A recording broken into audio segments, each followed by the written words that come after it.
गांव की वो सुबह, सूरज की पहली किरण जैसे ही खेतों पर पड़ी, पूरे गांव में जीवन की हलचल शुरू हो गई। मुंशी रामलाल की मुर्गियां बांग देने लगीं और गौरी चाची अपने आंगन में झाड़ू लगाती हुई भजन गाने लगीं। छोटा सा गांव था सरसई, जहां हर कोई एक दूसरे को नाम से जानता था।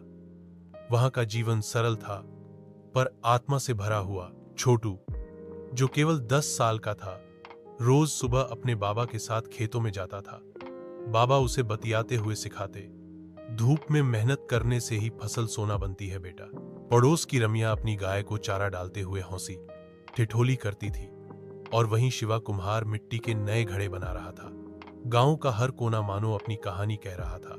शाम को सब लोग पीपल के पेड़ के नीचे इकट्ठा होते। वहां हर दिन कोई ना कोई किस्सा चलता, कभी पुराने जमाने के राजा महाराजा की बातें, तो कभी हंसी मजाक में गांव की खबरें। लेकिन उस दिन कुछ खास था। गांव के स्कूल में नया ब्लैक बोर्ड आया था।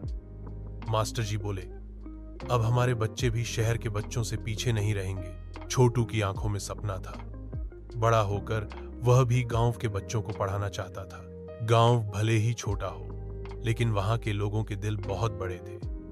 उस मिट्टी में खुशबू थी अपनापन की, और हर सुबह एक नई उम्मीद लेकर आती थी। सरसई गांव की सुबह सिर्फ एक शुरुआत थी, एक सुंदर, सरल और सच्चे जीवन की।